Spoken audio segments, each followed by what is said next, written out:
상대분은 어떤 생각을 갖고 있는지 좀 들어볼 수 있도록 질문과 답변을 좀 짤막짤막하게 해주실 것을 부탁드립니다. 먼저 첫 번째 그 자유토론 시간을 나경원 후보님 시작하셨고 박원순 후보님 하셨기 때문에 이번에는 박원순 후보님부터 주도권을 다시 드리겠습니다. 5분 쓰십시오. 네, 저는 그 일자리 문제에 관해서 조금 더 말씀드리고 싶은데요. 왜 빌 게이츠나 스티브 잡스가 한국에는 나오지 못하는가? 사실 저는 한국의 젊은이들이 결코 덜 똑똑해서는 아니라고 생각합니다. 사실 제가 만나본 우리 청년들은 뭐 여러 가지 명석하고 또 열정과 꿈도 있습니다. 근데 그것이 되지 않는 이유는 여러 가지 이유가 있는데요. 제가 오늘 그 가산 디지털 밸리를 한번 가봤습니다.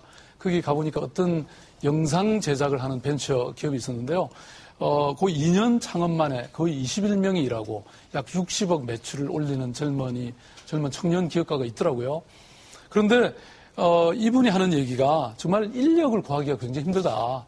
그 공동의 인력 채용과 훈련을 좀 하게 해달라. 또는 기기나 설비가 너무 비싸기 때문에 그걸 정말 하기가 힘들다. 그래서 공동의 기기와 설비를 마련해달라. 저는 이런 애로사항이 참 많더라고요. 그래서 저는 이런 것들을 정말 현장에 가서 그런 젊은이들이, 그런 벤처 기업가들이 희망하는 것들을, 소망하는 것들을 들어주고 서울시가 도와주면 저는 얼마든지 가능하지 않을까 이런 생각이 들었습니다. 그래서 우리 나후보님께서도 저는 사실 생각은 틀리지 않으실 거라고 보는데 어떻게 보시는지, 우리가 벤처 기업이나 청년 기업가들이 좀 더 많이 생겨나기 위해서 어떤 일을 하면 좋을 것 같습니까? 네. 오늘 토론은 이렇게 강연을 듣는 것 같은 그런 토론이 되는 것 같은데요. 자, 청년 일자리 만들어. 네. 근데 토론식으로 좀 하면 좋을 것 같습니다. 네, 토론식으로 좀 청년 일자리에 대해서는요, 제가, 똑같은 생각입니다. 사실 이제 요새 새로 이제 후보 나오셔서 열심히 이제 공감 투어가, 경청 투어인가 하고 다니시던데요. 저는 아마 그동안 이제 의정 활동을 해서 충분히 이야기를 많이 들었고 또, 준비해온 부분이 있는데요.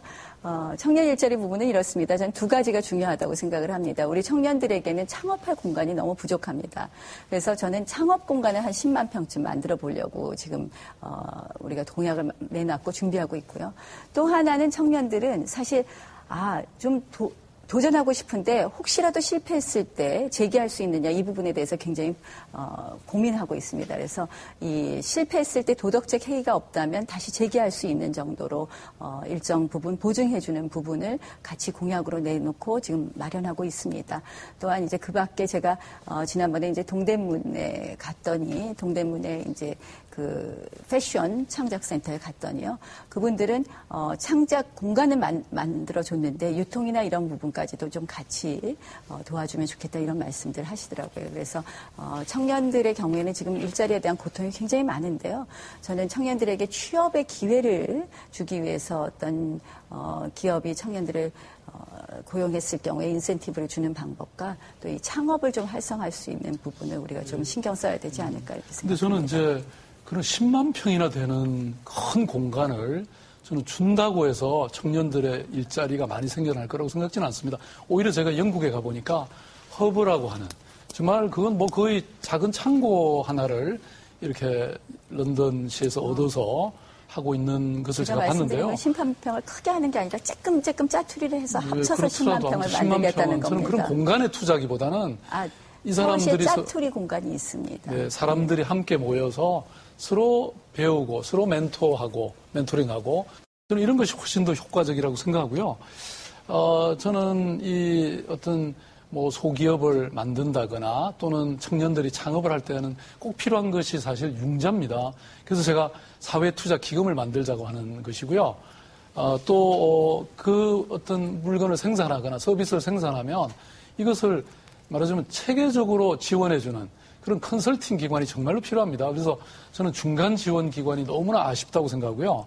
또 동시에 이것들을 사주는 어떤 기관들이 있어야 됩니다. 물론 서울시가 많은 그 수량을 필요로 하기 때문에 서울시가 우선 구매를 해줄 수도 있을 것이고 또는 그것들을 주선해줄 수도 있죠. 저는 그래서 그동안 이 희망제약소를 통해서 소기업 발전소라든지 또 희망수레라든지 이런 것들을 해봤는데요. 이것에 대해 조금 더 실용적인 어떤 대안이 계셔야 되지 않을까 이렇게 생각이 듭니다. 그런 부분도 다 종합적으로 같이 고민하고 있다는 말씀을 드립니다. 예. 네. 저는 현실적으로 말씀드린 그러한 내용들은 다 포함이 되어 있습니다. 실질적으로. 네. 저는 현실적으로 이런 일을 직접 해보면서 소기업을 지원해 보면서 청년 창업들을 해보면서 제가 느끼고 정말 절박하게 생각한 게 바로 이런 것들이고요. 제가 또 전라북도 완주군하고 저희들이 커뮤니티 비즈니스라고 해서 마을 기업들을 키워본 경험이 있습니다. 지금 저는 이것을 서울의 도시형 커뮤니티 비즈니스를 만들어가면 된다고 저는 생각합니다. 네, 박 후보님 주도권 토론 여기까지 듣고요. 이번에는 나경원 후보님 5분간 주도권 토론을 할 수 있습니다. 말씀하셨듯이 강연식 토론이 아닌 진짜 토론을 좀 한번 보여주시기 바랍니다. 제가 좀 이렇게 단답형으로 질문할 테니까 단답형으로 좀 대답해 주시기 바랍니다. 어제 강남북 균형 발전 공약이 있냐고 제가 박원순 후보께서는 한꺼번에 공약을 발표하셨기 때문에 제가 찾아보니까 강남북 균형 발전이 없어서 있냐고 말씀드렸더니 있다. 많이 있다라고 대답하시고 사실은 구체적인 내용 답변 안 하셨습니다. 있으십니까? 없으십니까? 네, 있으시다면 간단히 답변해 주시죠. 저는 기본적으로 강남북으로 나누는 것 자체가 저는 좀 의미가 덜하다고 생각합니다. 오히려 서울은 지금 5대 큰 축이 있습니다. 자, 그럼 강남북 균형 발전에 대한 특별한 공약은 가지고 있지 않으시다? 제가 지금 말씀드리고 있잖아요. 네. 저는 그런 것이 하나 필요하다고 생각하고요. 그다음에 또 하나는 지금 강북을 발전시키는 데 있어서 참 중요한 것 중에 하나가 지금 대학들이 강북에 많이 있습니다. 그래서 대학을 어떤 하나의 그 지역의 혁신의 축으로 삼아서 이 일종의 산학 협동이라든지 저는 이런 것들이 얼마든지 가능하다고 저는 생각하거든요. 그러니까 그래서 굉장히 구체적이고 현실적인 이런 방안이 아닐까. 만들고 대학을 중심으로 해서 발전시켰다는 말씀하시는데 저는 사실 이제 굉장히 왜 강남북 균형 발전을 늘 말씀을 드리냐면 실질적으로 시민들이 제일 불편해하시는 것이 왜 강남과 강북에 사는 삶의 질이 다른가 이런 부분이 있습니다. 기계적으로 균형을 맞추기는 어렵지만요. 저는 이것을 단순히 강북에 뭔가를 새로운 것을 두고, 새로운 것을, 짓거나 해서 이루어지기는 어렵다고 생각을 합니다. 그래서 시민들의 좀 생활 수준부터 좀 같이, 비슷하게 만드는, 그러니까 뭐냐면 생활복지 서비스를 좀 비슷하게 만드는 것부터 더 중요하다고 생각을 합니다. 그래서, 제가, 이 복지 격차를 좀 맞추는, 그래서 생활복지 서비스가 강북에서 셋째 아이 낳으면 20만 원 받는데 강남에서 나오면 500만 원 받는 이런 격차부터 좀 줄이는 것이 어떨까 이런 걸 보고요. 두 번째로는 사실상 강남 쪽 구하고 이 강북 쪽 구하고요. 재정의 투입의 불균형이 있습니다. 무슨 말씀이냐면 이 재산세 공동과세로 상당히 이 강남 쪽 자치구와 강북 쪽 구의 이 빈부 차이는 많이 줄어들기는 했지만 제가 이렇게 들여다보니까 재밌는 게요. 6차선 20m 이상의 도로는요. 서울시에서 관리하고요. 6차선 20m 이하는 자치구에서 관리하게 돼 있습니다. 그래서 강남 쪽에서는 대부분의 강남의 도로는 서울시가 관리를 하는데 강북은 오히려 자치구가 관리하는 그런 형태가 되어서요. 실질적으로 재정 투입의 불균형이 있습니다. 그래서 이러한 것을 좀 고친다든지 또 주거 환경 격차가 굉장히 많기 때문에 이런 주거 환경 격차 특히 강북 쪽에 다세대 다가구 주택 지역이 많은데요. 그런 부분에 주거 환경 격차 해소를 위해서 햇빛센터를 설치한다든지 이러한 부분 그러니까 햇빛센터라는 것은 일종의 아파트 관리 사무소 같은 것을 다세대 다가구 주택 밀집 지역에 설치하는 것입니다. 이런 식으로 해서 좀 강남북 균형 발전이 단순히 뭘 만들고 어떤 축을 만든다고 해서 되는 것이 아니라 시민들의 생활 자체의 여러 가지 편의나 여러 가지 차이를 좀 줄이는 것부터 시작하면 어떨까. 그래서 그런 공약을 내놨다는 말씀을 드립니다. 네, 나부님도 또 강의하시는 것 같네요. 제가 잠깐 말씀드리면 저는 이제 자치구별 재정 불균형이 사실 심각합니다. 그게 지금 6대1 정도 되지 않습니까? 강남 지역과 비강남, 강북 지역이. 그래서 이것들을, 사실 좀 줄이면 지금 말씀하신 그런 어떤 재정 문제든 줄이는 복지 구체적인 문제든 방안을 가지고 계시나요? 네, 제가 말씀드릴게요. 네, 줄이는 방안에 대해서 좀 네. 말씀. 제 주도권이니까 좀 제가 질문을 하겠습니다. 네. 줄이는 방안에 대해서. 네. 네. 아니 복지의 균형. 저는 특히 교육이 중요하다고 생각하는데요.